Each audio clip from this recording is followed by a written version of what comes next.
퇴마록이라는 제목으로 함께 말씀을 나누도록 하겠습니다. 퇴마록이라는 이름을 들으면 예전에 천리안 시대 때 저만 아는 거, 여기만 아는 것 같아요. 천리안 시대 이우역 씨라는 분이 쓴 퇴마록이라는 전설적인 소설책이 있습니다. 이제 저희 세대가 좀 아는, 그래서 혼세편까지 다 본, 국내편, 세계편, 혼세편까지 다 본 독자인데 저도 자 그래서 퇴마록이라는 제목을 붙였어요. 거기 관련된 얘기라서. 자 마태, 마가, 누가, 요한을 유럽에서 돌아온 오늘 돼지 얘기가 많이 나오는데 돼지 아버지가 오셨네요.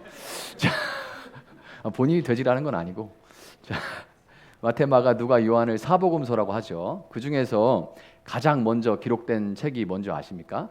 마태, 마가, 누가, 요한 중에 대부분 이제 마태라고 생각할 수 있어요. 그러니까 첫 번째로 나왔겠지라고 생각할 수 있는데 제일 처음에 쓰인 책은 마가복음입니다.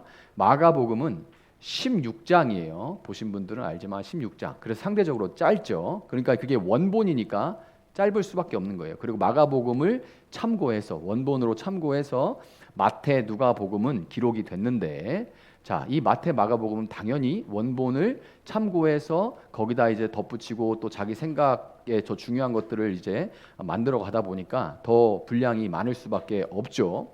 그런데 이 첫 복음서인 마가복음, 맨 처음에 쓰인 이 마가복음, 그러니까 어떻게 보면 가장 날것에 가깝다고 말할 수 있는 이 마가복음은 예수님 공생에 의해 첫 사역을 가버나움에서 더러운 귀신 들린 사람의 그 귀신을 쫓아내고 그를 고치신 일로 기록하고 있어요. 이것을 예수님의 첫 사역으로 기록하고 있습니다. 이것이 마가복음 2장에 나오는 얘기예요. 마태와 누가는 예수님의 첫 사역을 회당에서 가르치시는 일로 기록을 합니다. 그러니까 예수님을 티처로, 그러니까 가르치시는 사역을 하시기 위해서 하나님의 나라의 복음을 전하고 가르치시는 데 집중한 거죠. 그런데 그리고 요한은 또 물을 포도주로 바꾸는 사건, 예수님이 누구신가에 더 집중해서 이야기를 했어요. 그런데 마가복음은 귀신을 쫓는 일을 맨 처음 사역으로, 많은 사역들 가운데 첫 사역으로 기록을 했는데 왜 그러냐면 바로 마가가 보여주고자 하는 예수님이 마귀를 제압하고 쫓으시는, 즉 퇴마사 예수님이기 때문에 그렇습니다. 그러니까 마가복음 처음 기록된 이 마가복음은 예수님을 퇴마사로, 귀신을 쫓고 마귀를 묶고 귀신을 쫓는 이 일을 하시는 분으로 기록을 하고 있기 때문에 그래요. 교회가 곧 하나님의 나라는 아니죠. 교회는 하나님의 나라, 이것은 아니죠. 그렇지만 교회는 하나님의 주권을 인정하고 하나님의 법을 따르는 사람들이 모여있는 하나님 나라의 모델 하우스라고 제가 몇 번이나 말씀을 드렸어요. 하나님 나라를 미리 보여주는, 미리 맛보여주는 모델 하우스와 같다라고 말씀을 드렸는데요. 그런데 한국 땅에 교회가 수만 개가 있음에도 불구하고 한국 사회는 갈수록 귀신에 강하게 붙들린 것 같은 그런 모습을 보여주고 있습니다. 믿든 안 믿든 요즘 세태가 정상이라고 여러분 생각할 수는 없죠. 저도 전에 어떤 청년의 이 얘기하는 바람에 그것을, 어떤 목사님이 얘기하는 바람에 그 신림동 사건을 영상으로 봤다가 와, 밤에 진짜 너무 힘들었는데, 이렇게 지금 뭐 단적인 예로 묻지마 칼부리만 봐도 그게 무슨 유행처럼 번져나가는 것만 봐도 그렇죠. 이것은 절대로 정상이 아니다. 그러니까 하나님의 형상이라고 사람에 대해서 성경이 말을 했는데 하나님의 형상이 또 다른 하나님의 형상을 아무런 이유도 없이 그냥 묻지마로 이렇게 죽여버린다, 해친다는 것만으로도 이것이 절대로 그 뒤에 어떤 영적인 배후가 없다고 말하기는 어려울 거예요. 이것은 교회를 안 다녀도 야, 저게 맨정신이 할 수 있는 일이냐? 저거는 분명히 뭐 예전에 말로 사탄 들렸어, 이런 말을 충분히 할 만한 그런 상황인 거죠. 지난주에는 우리가 귀신의 존재, 귀신이라는 것이 존재하는가, 그런 존재 여부와 또 우리 자신의 위생과 방역을 통해서 그런 귀신들로부터 자유롭고 승리할 수 있는 그런 삶에 대해서 개인적인 측면을 이제 좀 더 강조한 거죠. 귀신의 존재 여부와 우리가 위생과 방역을 통해서 이 귀신으로부터 자유하고 승리하는 삶에 대해서 제가 좀 초점을 맞춰서 이야기를 드렸다면, 오늘은 퇴마사로서 귀신을 쫓는 이 예수님의 모습이 마가가 도대체 뭘 위해서 이것을 이렇게 강조했는가, 퇴마사로서 귀신을 쫓는 예수님의 모습이 개인적으로 또한 동시에 사회적으로 공동체적으로 어떤 의미가 있는지, 왜 어떤 의미가 있어서 이것을 그토록 예수님이 강조하셨는지 우리가 한번 살펴보도록 하겠습니다. 자, 지난주에 제가 귀신은 파리와 같이, 똥파리죠, 파리 대왕 바알세붑, 그래서 파리와 같이 더럽고 부정하다, 부정한 영이라고 이렇게 말씀을 드렸어요. 귀신은 더럽고 부정한 영, 곧 파리를 떠올리면 된다라고 말씀을 드렸어요. 그런데 이 레위기를 보면요, 레위기를 보면 부정이라는 것, 정한 것, 부정한 것에 대한 설명이 많이 나오는데, 부정이라는 것은 생명과 얼마나 가까이 있고 반대로 죽음과 얼마나 가까이, 생명과 얼마나 멀어져 있고 죽음과 얼마나 가까이 있느냐에 따라서 부정의 정도가 진해져요. 그냥 부정이 똑같은 부정이 아니라 동심원처럼 아주 진한 부정이 있고 조금 연한 부정이 있어요. 이게 레위기에 나오는 겁니다. 그런데 그 구별이 어떻게 되느냐에 따라 어떻게 되느냐면, 생명으로부터 멀어질수록, 죽음과 가까울수록 더 진한 부정, 짙은 부정이 되는 거예요. 그러니까 몸에 유출병이 있는 경우, 몸으로부터 뭔가 빠져나갈 경우에는 생명의 기운이 빠져나간다. 만약에 우리가 피를 흘리거나, 뭐 여성들이나 남자들도 뭐 이렇게 고름이 흘러나거나 뭐가 이렇게 빠져나가잖아요. 이렇게 빠져나가면 생명의 기운이 빠져나간다. 생명이 빠져나가는 거죠. 그래서 부정하다고 이해를 했고, 피부병이 있는 경우에도 죽은 자의 이 시체의 피부와 동일하게 그 부분이 건성 같은 거 이렇게 막 걸리면 굉장히 이렇게 막 부스럼도 나고 거기 막 건조하고 이렇게 되거든요. 저도 옛날에 고생했었는데, 그런 부분이 죽은 시체의 피부와 유사하다고, 그것을 떠올리게 한다고 해서 부정하다고 인식을 했습니다. 떠올리게 하는 것만으로도 부정한 거죠. 죽음을 떠올리게 한다. 그리고 먹을 수 있는 것과 없는 것을 구분하는 기준에 있어서도 그것이 생명의 근원인 피를 흘리게 하는 짐승일 경우, 뭐 사자, 호랑이 이런 것들이죠. 이렇게 상대방의 피를 흘리게 하는 짐승의 경우 그것을 먹지 못하겠어요. 왜? 피를 흘리게 하는 그런 짐승이기 때문에 부정한 거죠. 그래서 먹으면 안 되는 거예요. 자, 그러면 이렇게 볼 때 부정 중에 최고의 부정은 뭐예요? 최고의 부정?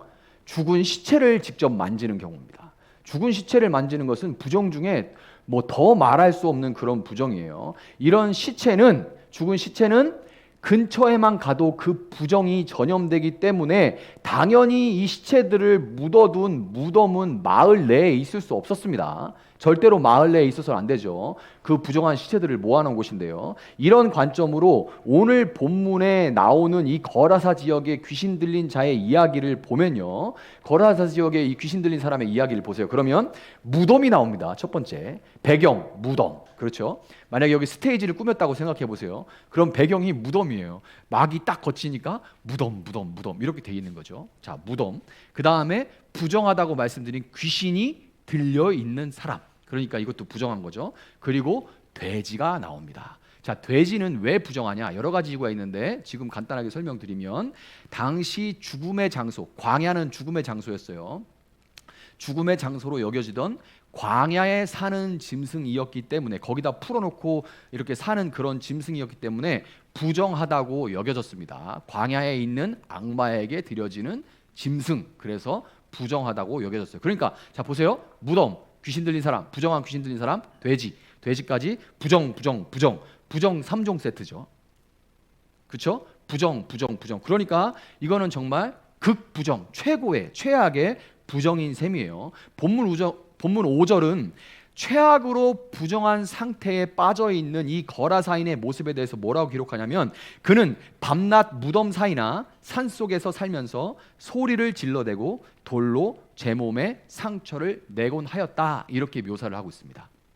자, 이런 거라사인의 모습 우리가 쉽게 떠올릴 수가 있는데, 이 거라사인의 모습은 우리로 하여금 한 장면을 강제로 소환하게 만들어요. 이 장면을 보면 반대로 또 다른 장면이 우리에게 강제로 소환되는데, 그게 뭐냐면 창세기 1장과 2장에서 하나님이 지으시고 그냥 좋았다가 아니라 심히 좋았다, 창조하시고 사람을 지은 다음에 심히 좋았다라고 말씀하신 하나님의 형상으로서의 인간의 모습을 소환하게 되는 거예요. 그렇게 지독하게 부정한 모습을 보면서 반대로 하나님이 처음 지어놓고 너무 좋다라고 말씀하신 그 인간의 하나님의 형상이 소환되는 거예요, 우리 머릿속에. 자, 하나님은 사람이 혼자 있는 것이 좋지 않다고 해서 짝을 지어주셨죠. 그런데 귀신은 거라사인으로 하여금 마을에서 떨어져서 밤낮 혼자 살도록 고립되도록 만들었어요. 정상이 아닙니다. 요즘 사회에 히키코모리가 많은 것은 절대 정상이 아니에요. 사람은 그렇게 살도록 지음받지 않았습니다. 그 사람들이 잘못했다는 얘기가 아니라 사회가 정상이 아니라는 걸 보여주는 거죠. 뭐 이건 부가적으로 하는 얘기지만 밤낮 혼자 살게 만들었고, 하나님은 사람으로 또 어떻게 지으셨습니까? 지으신 모든 피조물들, 만들어진 모든 것들을 대표해서 하나님을 찬양하게 지으셨는데 불구하고 귀신은 어떻게 만들었어요?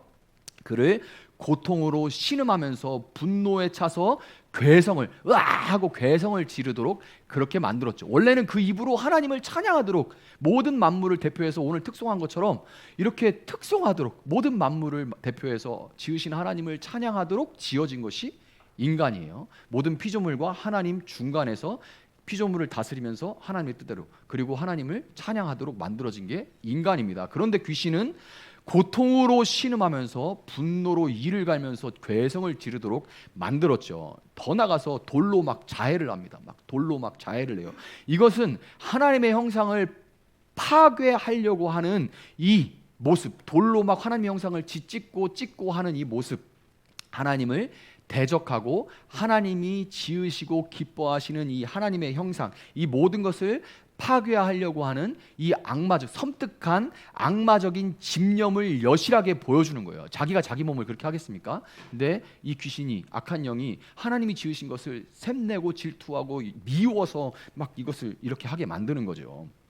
여실하게 이 악마적 집념을 보여주는 거예요. 로마서 6장 23절은 죄의 삭슨, 죄의 대가는 죽음이다 라고 말합니다. 로마서 6장 23절에서 또 히브리서 2장 14절은 마귀를 뭐라고 하냐면 죽음의 세력을 쥐고 있는 자, 죽음의 세력을 쥐고 있는 자라고 마귀에 대해서 이야기를 해요. 결국에 죄를 짓고 생명의 하나님과 끊어져 있는, 생명의 근원으로부터 멀어져 있는 거죠. 부정한 거예요. 하나님으로부터 끊어져 있는, 죄로 인해서 하나님으로부터 끊어져 있는 사람은 하나님의 형상을 잃어버리고 고통과 분노 속에서 아무런 소망 없이 매일 한 발 더 무덤을 향해 걸어가는, 모든 인생은 다 무덤을 향해서 걸어가는 겁니다. 내일 들어가든지 오늘 들어가든지 10년 후에 들어가든지 똑같이 다 태어남과 동시에 무덤을 향해서 달려가는 인생이에요.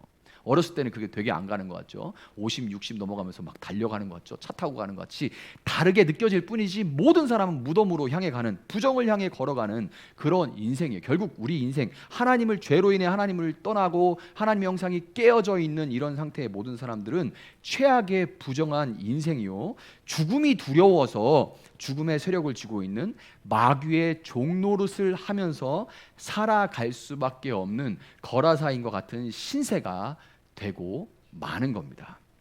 유대인은 율법에 따라서 절대로 부정한 사람과 함께 있으면 안 됩니다. 매몰차게 보일 정도로 절대로 부정한 사람과 함께 있으면 안 돼요. 그리고 있어서도 안 됩니다. 그런데 예수님은 몰려드는 사람들로 인해서 제때 식사도 못 하실 만큼 바쁘셨음에도 불구하고, 매일 식사 거르는 건 일도 아니었고 밤샘으로 기도해 주시고 상담해 주시고 이렇게 하셨음에도 불구하고 그 가운데 일부러 시간을 내서 이 부정한 사람을 만나시려고 배를 타고 바다를 건너 왔을 정도로 그 사람을 관심 있어 하셨어요. 마치 사마리아 여인, 아까 특송했던 것처럼 그 먼 거리, 일부러 그 길을 걸어서 사마리아 여인을 만났던 것처럼 일부러 바다를 건너서 이 부정한 사람을 무덤 사이로 일부러 찾아오셨어요. 그리고 아무도 상대할 수 없었던 그 사람에게 더러운 귀신아, 그 사람에게서 나가라 하고 명령하셨습니다. 더러운 귀신아, 그 사람에게서 나가라 하고 명령하세요. 그 결과가 어떻게 됩니까? 예수님이 이렇게 말씀하신 결과가 어떻게 돼요? 15절에 기록이 되어 있죠. 15절에 뭐라고 기록되어 있습니까? 옷을 입고 제정신이 돌아와 앉아 있었다. 이렇게 기록되어 있습니다. 제정신이 들어라고 번역된 새 번역에서 이렇게 번역이 됐는데, 이건 개역개정에서는 조금 더 가까운 번역이에요. 정신이 온전하여로 번역이 되어 있습니다. 뭐 같은 얘기죠. 제정신이 들어 그거보다 좀 더 와닿는 표현은 정신이 온전하여라고 기록이 되어 있어요. 죄의 세력을 잡고 한 사람의 인생을 노략질하던, 도둑질하던 더럽고 부정한 귀신이 그 사람으로부터 나가니까 온전한 모습, 온전하다는 말 뭘 떠올립니까? 하나님이 보시기에 심히 좋았다고 말씀하신 이 하나님의 형상이 회복되었던 겁니다. 마태복음 12장 28절 29절 한번 볼게요. 이렇게 말합니다. 자, 같이 한번 읽어볼까요? 시작. 그러나 내가 하나님의 영을 힘입어서 귀신을 쫓아내는 것이면 하나님의 나라는 너희에게 왔다. 사람이 먼저 힘센 사람을 묶어놓지 않고서 어떻게 그 사람의 집에 들어가서 세간을 털어갈 수 있느냐? 묶어놓은 뒤에야 그 집을 털어갈 수 있다. 아멘. 예수님이 하신 말씀이에요. 예수님은 귀신에 붙들려서 죽을 수밖에 없는, 부정할 수밖에 없는, 이미 부정하고 결국 가장 부정한 죽음으로 들어갈 수밖에 없는 우리 삶에 찾아오셔서 더러운 귀신아 아무개에게서 나가라, 더러운 귀신아 종찬이에게서 나가라, 이용수에게서 나가라, 상민에게서 나가라 라고 한 사람 한 사람 찾아오셔서 말씀하신 거예요. 그렇게 명하시고 우리가 귀신에게, 더러운 영에게 빼앗겼던 것들을 되찾으셨던 거예요. 귀신을 묶어버리고 그에게 우리가 인생에서 뺏겼던 것들을 다 되찾아 주신 겁니다. 여러분, 이걸 가볍게 생각하지 마세요. 여러분, 우리가 드리는, 주일날 여기 모이는 이 예배, 찬양, 절대로 귀신에게 붙들린 사람은 할 수 없는 겁니다. 예배, 찬양, 순수한 교제, 서로 나한테 이득이 될까 안 될까를 따지는 교제가 아니라, 만남이 아니라 정말 그냥 좋아서 모이는 이 순수한 교제, 기쁨과 감사, 그리고 무엇보다 영원한 생명은 그렇게 우리에게 찾아온 겁니다. 여러분, 우리가 사는 사회는 온통 폭력과 음란으로 가득한 죽음의 문화로 뒤덮여 있어요. 최근에 보이는 그런 현상들은 죽음의 문화 속에서 그 결과물로 나오는 것 뿐이죠. 더 피를 흘릴수록, 더 자극적으로 생명 없는 성관계를 하도록 부추길수록, 자극할수록 사람들의 관심을 받고 돈을 더 벌 수가 있습니다. 최근에 어떤 영상 하나 봤는데 그 스포츠카, 아주 슈퍼카들 모는 사람들 직업이 뭔지 이렇게 물어보는 장면들이 있었는데 열의 7, 8이 다 포르노 관련 사업하는 사람들이더라고요. 다 포주들, 이런 사람들. 그 정도로 돈이 벌린다. 그 돈 누가 냈을까요? 그 돈 누가 냈죠? 우리는 아니라고 할 수 있나요? 이게 이렇게 되는 거예요. 이렇게 이 사회가 그렇게 죽음의 문화에서 이런 죽음이 나오게 되는 거죠. 갈라디아서 5장 1절은 이렇게 말합니다. 그리스도께서 우리를 해방시켜 주셔서 자유를 누리게 하셨습니다. 그러므로 굳게 서서 다시는 종살이의 멍에를 매지 마십시오. 아멘. 이렇게 말해요.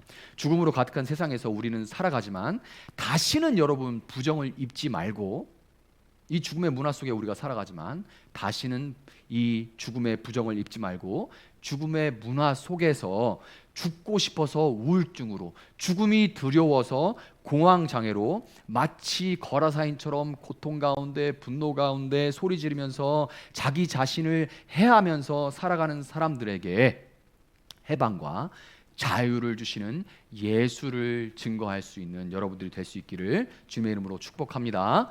자, 개인적인 얘기에 대해서 예수님이 귀신을 쫓는 것에 대한 개인적인 얘기에 대해서 말씀을 드렸고요. 자, 본문 9절을 한번 보면, 자, 아주 유명한 구절이 하나 나옵니다. 본문 9절. 예수님이 귀신한테 네 이름이 무엇이냐 하고 물어봐요. 네 이름이 무엇이냐?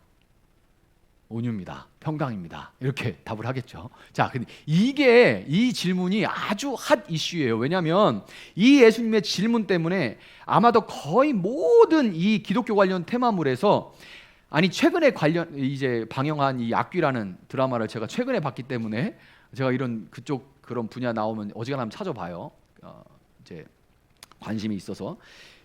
그러니까 사실 악귀라는 곳에서 나오는 귀신은 기독교와는 전혀 관계없는 무속의 신이거든요. 그런데도 거기서도 내 이름을 맞춰봐 하는 게 핫 이슈예요.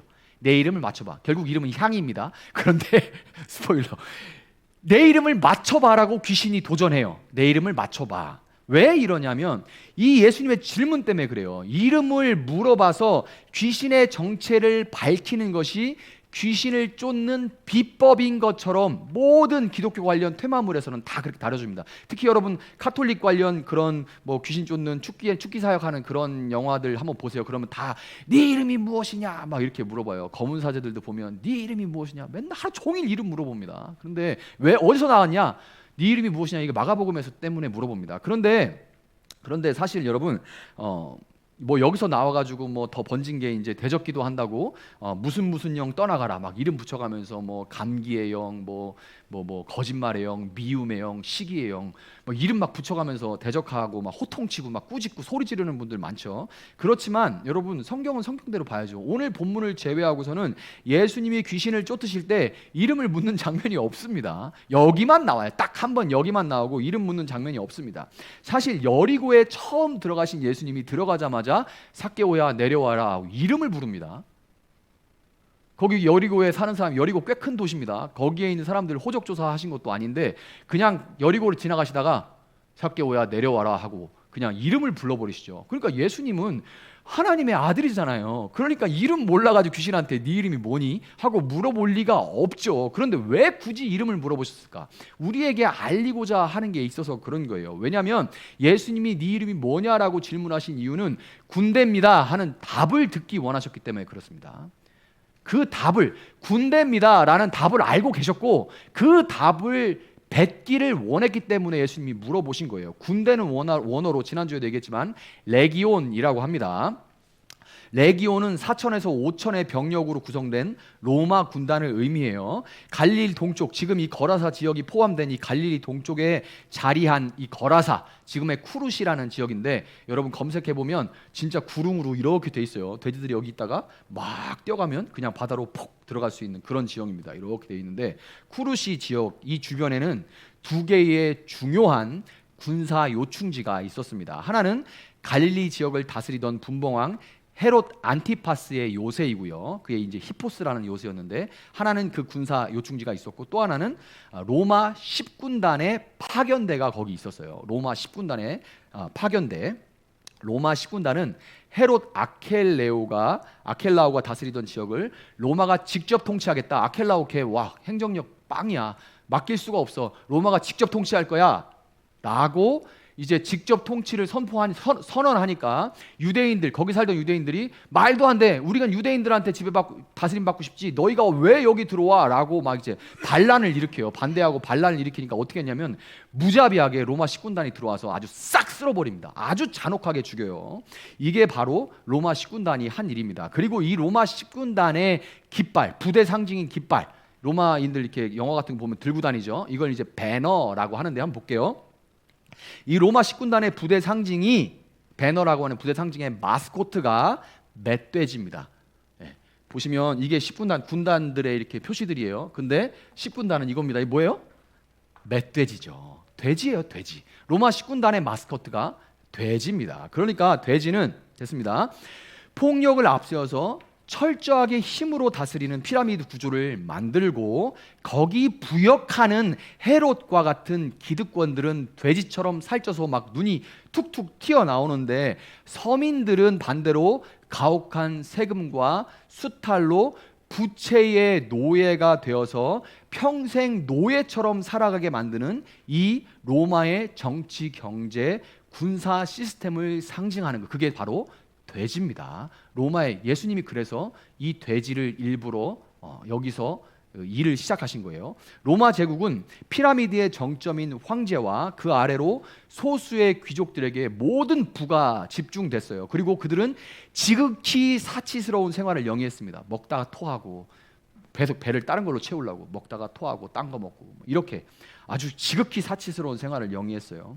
그들이 그렇게 지낼 수 있도록 그 체제를 떠받드는 것은 로마 제국에 복속된 봉건 국가들이었습니다. 이 제국에 속해 있는 국가들이었어요. 그 나라, 이 봉건 국가의 왕들을 비롯한 기득권들은 제국에 내야 되는 분담금이 있잖아요. 분담금을 내야 되는데 이 분담금을 위해서 철저하게 착취 구조를 만들었습니다. 마가복음 12장에는 예수님이 성전에서 지금 돈으로 1,000원쯤 되는 2렙돈을 헌금함에 헌금하는 가난한 과부를 보시고 그 과부가 가난한 중에 가진 건 모두 곧 자기 생활비 전부를 털어서 드렸다라고 말씀하시는 장면이 나옵니다. 그래서 많은 경우 이거를 갖다가 2렙돈 낸 과부의 마음을 본받아 헌금합시다라고 얘기하는데 이건 진짜 잘못 가르치는 거예요. 이 장면은 예수님이 이 여인을 본받아서 생활비까지 다 털어서 헌금하라 이렇게 말씀하신 게 아니라 가난한 여인이 1,000원이면 얼마예요? 제가 일부러 찾아봤어요. 삼각김밥 잘 먹진 않는데 찾아보니까 싸게 나온 삼각김밥이 900원이더라고요. 그러니까 삼각김밥 하나로 겨우 한 끼를 때워올까 말까 하는 그 돈까지 착취해가는 이 예루살렘의 착취 구조에 예수님이 분노하신 거예요. 야, 그 삼각김밥 먹으라고 둬야 돼. 그것까지 뺏어가냐라고 분노하신 거예요. 착취 구조의 하에 백성들은 생활은 또 해야 되잖아요. 들어가는 건 있지 않습니까? 생활을 하기 위해서 빚을 질 수밖에 없었고 빚이라는 게 한 번 지면 없어지기는커녕 빚져본 사람들 알죠? 없어지기는커녕 눈더미처럼 자꾸만 불어나기 때문에 이 가혹한 악성 부채로 인해서 채무자들은 노예처럼 살거나 아예 자유를 포기하고 진짜 노예로 들어갔어요. 진짜로 이게 그때 있었던 일입니다. 자식들을 어떻게 그럴 수 있어라고 하는데 목구멍이 포도총이니까 아들들을 그냥 막 다른 집에 노예로 보내고 이런 일들이 진짜로 있었습니다. 참다 못해 참다 만약에 못 참아서 밀란이 일어나면 공권력을 동원해서 전부 십자가에다가 다 달아서 길거리에다 세워놨습니다. 개겨 본때를 보여주마 하고 공권력을 동원해서 그렇게 밀란이라도 일어나면 하나하나 철저하게 진압했습니다.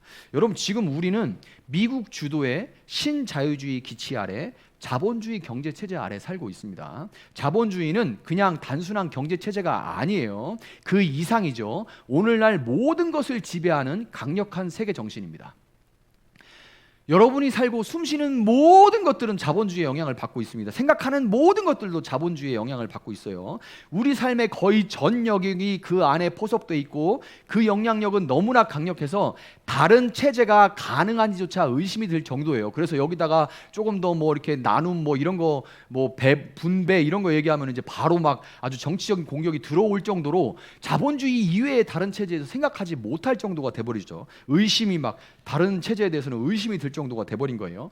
자본주의는 경제활동의 자유가 있기 때문에 자유롭게 직업을 택할 수가 있고 원하는 것을 생산하고 소비할 수가 있습니다. 이것이 이 자본주의 체제의 특징이죠. 또 이윤 획득을 목적으로 하기 때문에 자유 경쟁이 벌어지게 되고 이 자유 경쟁 속에서 더 나은 상품을 더 싼 가격에 공급할 수 있기 때문에 자본주의 체제는 결과적으로 생산적이고 효율적인 그런 경제 체제를 만들 수 있다는 그런 장점이 있는데 반면에 굉장히 빛이 밝으면 밝을수록 어두움이 있죠. 반면에 자본주의 경제는 사람을 생산성과 효율성에 따라 평가하게 되기 때문에 그렇죠. 시급 10,000원짜리, 시급 50,000원짜리, 시급 10만원짜리, 시급 100만원짜리가 있지 않습니까?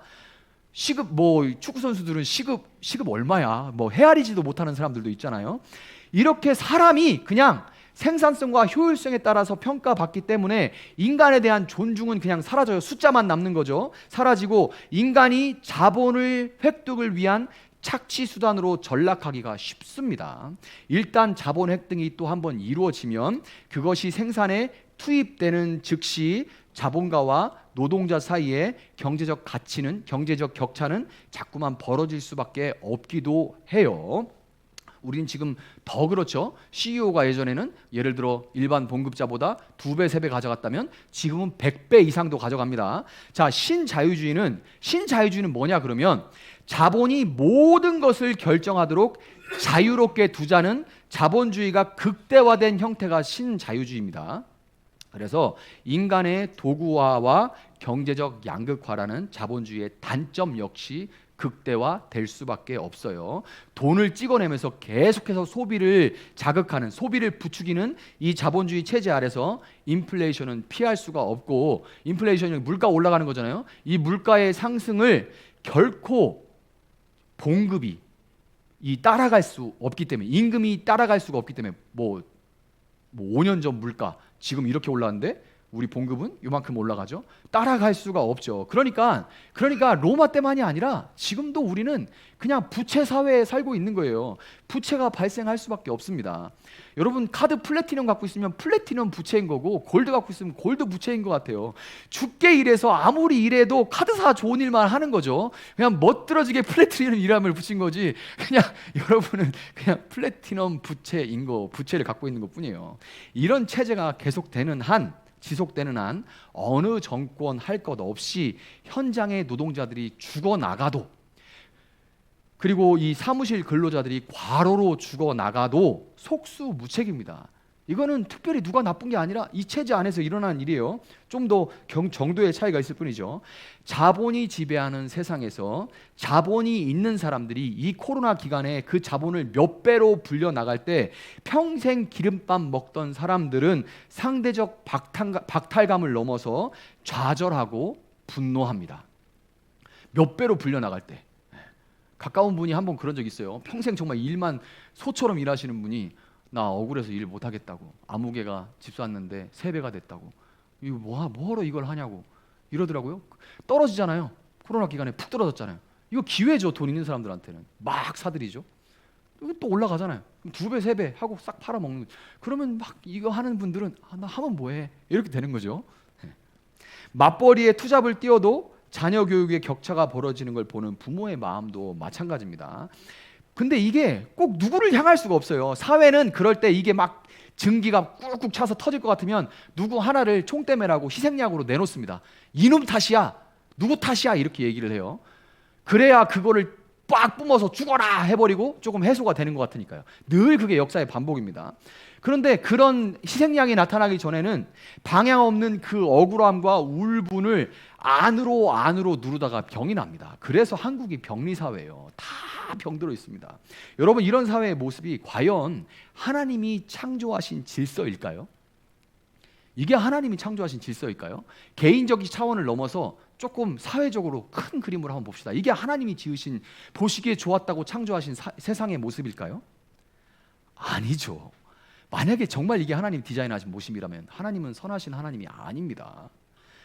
창조 질서가 깨지고 귀신 들린 세상이 돼버린 겁니다. 그러면 어떻게 될까요? 그러면 눈에는 눈, 이에는 이, 막 밀란을 일으킬까요? 제가 막 앞에 총대 메고 나가자! 제가 이렇게 해야 될까요? 제가? 아니죠. 만약에 예수님이 그렇게 하자 하셨으면 그렇게 했겠죠. 그러나 예수님은 십자가에 박힐 때까지 절대로 정치적인 해결을 시도하지 않으셨습니다. 왜 그런 줄 아세요? 이 죄로 병든 우리는 밀란을 일으켜도요, 그게 서로 성공한다 해도 밀란의 주도 세력이 또 다른 기득권이 되는 게 역사의 정답이기 때문에 그렇습니다. 막 그렇게 봉기했던 사람들이 조금 지나면 또 기득권에 대해서 또 그런 체제를 만들고 그 안에서 부역하고 있는 거예요. 그게 반복이거든요.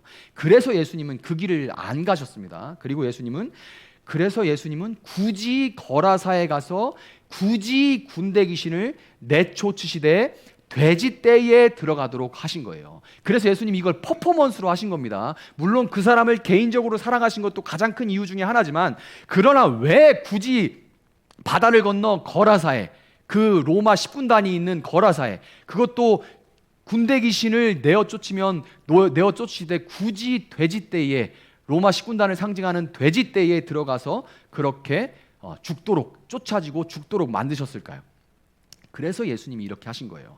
군대 귀신이 들어가자 2,000마리가 되는 돼지떼가 비탈을 내리다가 바다에 다 빠져 죽었죠. 이 바다에 빠져 죽을 때 무슨 장면이 떠오르십니까?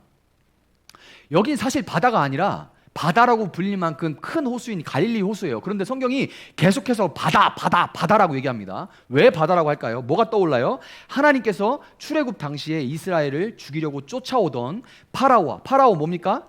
이집트는 피라미드죠. 정점의 파라오를 중심으로 피라미드죠. 이 이스라엘을 죽이러 쫓아오던 파라오와 그의 군대, 그 피라미드 체제를 바다에 수장시켜 버리시고 이스라엘을 구원하신 장면이 돼지들이 바다에 빠질 때 우리에게 떠오르는 게, 여러분이 성경을 입체적으로 보는 겁니다.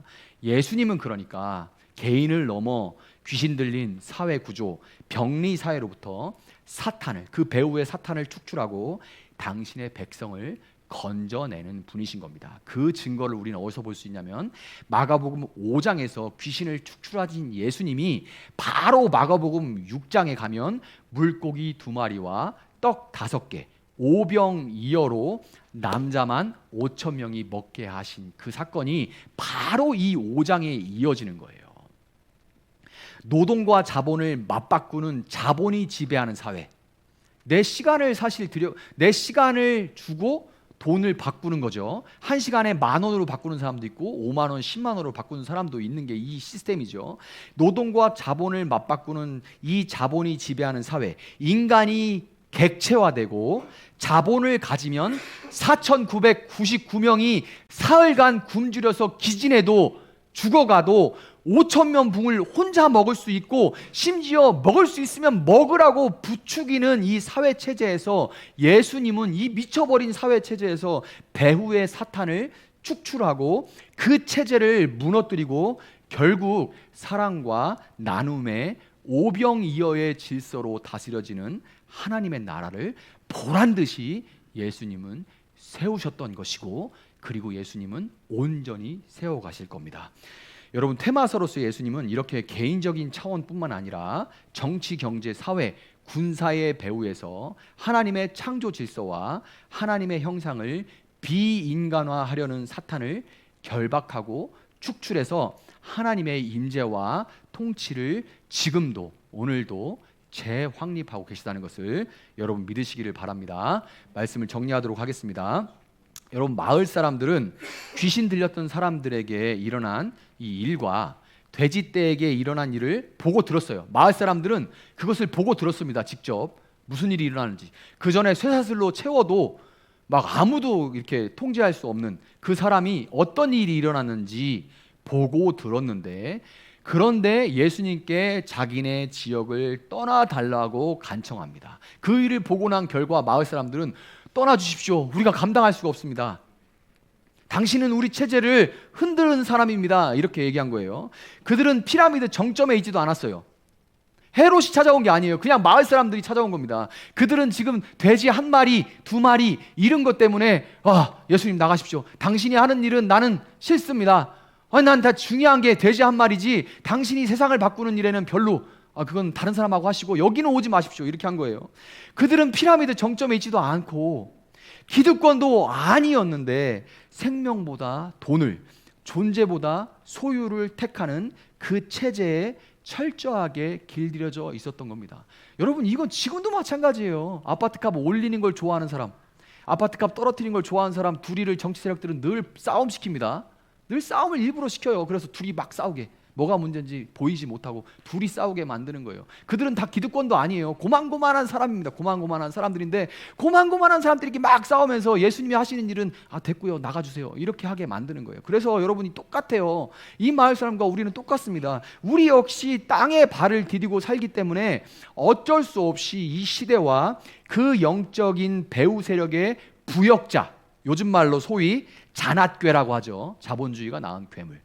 우리는 언제든지 얼마든지 잔악계가 될 수 있는 위험을 피할 수가 없습니다. 그렇기 때문에 우리는 귀신을 쫓으신 예수님을 따라서 다시 우리를 부정하게 하려는 귀신의 세력에 맞서서 하나님의 형상을 지켜내며 이 시대를 분별하고 그 시대 정신에 맞서서 끝내 사랑의 하나님 나라의 정신으로 살아가야 할 것입니다. 아멘입니까? 아멘입니까? 하루하루 숨쉬고 아멘 했지만 하루하루 숨쉬고 살아내기도 버거운데 우리 힘으로는 엄두도 안 나죠. 이게 무슨 이거는 저는 감당하기 어렵습니다. 이렇게 될 수밖에 없죠. 저도 마찬가지예요. 뭘 도대체 어떻게 해야 되는 거야? 이렇게밖에 안 나와요. 그냥 하루 살기도 힘들어요, 주님. 이렇게밖에 안 나오는데, 그래서 주님이 마가복음 9장 29절을 보면 한번 볼까요? 이렇게 말씀하십니다. 마가복음 9장 29절에서 함께 큰 소리로 같이 읽어봅시다. 시작. 이런 부류는 기도로 여기 읽어봅시다. 뒤에 시작. 이런 부류는 기도로 쫓아내지 않고는 어떤 수로도 쫓아낼 수 없다. 한 번 더. 이런 부류는 기도로 쫓아내지 않고는 어떤 수로도 쫓아낼 수 없다. 아멘. 이런 부류가 뭐예요? 귀신입니다. 악한 영. 이런 부류는 신기하죠? 우리는 밀란으로 막 들고 일어나야 될 것 같고, 뭐 폭력에는 폭력으로, 이에는 인으로 눈을 맞서게 될 것 같고, 아니면 어떤 전략 전술 막 이런 걸로 해야 될 것 같은데, 예수님 그렇게 얘기하십니다. 이런 부류, 이런 시스템, 사회의 이런 모습, 개인들이 이렇게 막 서로 찔러 죽이고 방에 고립되고 막 이렇게 서로 비아냥거리고 막 죽으라고 하는 이런 사회를 이길 수 있는 방법은 전략 전술, 시스템, 뭐 복지 사회 이런 거 뭐 그 다음 일이고, 그게 아니라 이런 부류는 오직 기도로만 쫓아낼 수 있다고 말씀하시는 거예요. 여러분, 김현승 시인의 가을에는 기도하게 하소서라는 시가 있습니다. 저도 교회에 사무실이 없다, 이제 뭐 목양실이 없다라는 그런 핑계를 졌고 매일 아침에 이제 예배당에 와서 기도를 시작했는데요. 기도하면서 제가 느끼는 것이 제 영혼이 소성되고 새 힘이 솟는 그런 경험을 개인적으로 하게 됩니다. 한번 화낼 걸 참게 되고, 사람을 내 유익으로 대할 것을 인간으로, 사람의 하나님의 형상으로 대할 수 있게 하시고 참게 하시는 힘이 올라와요. 사회 시스템을 보면서 안타까워하면서 기도할 수 있는 힘이 올라오는 것을 경험하게 됩니다. 여러분, 가을로 접어드는 이때에 기도함으로 개인과 시대의 귀신을, 더러운 영들을 쫓으시고 하나님의 형상을 회복하고 하나님의 창조 질서를 회복하신 예수님의 능력을 덧입어서 예수님과 함께 새로운 테마록을 써나갈 수 있는 여러분과 우리 세종나비교회 될 수 있기를 예수님의 이름으로 축복합니다.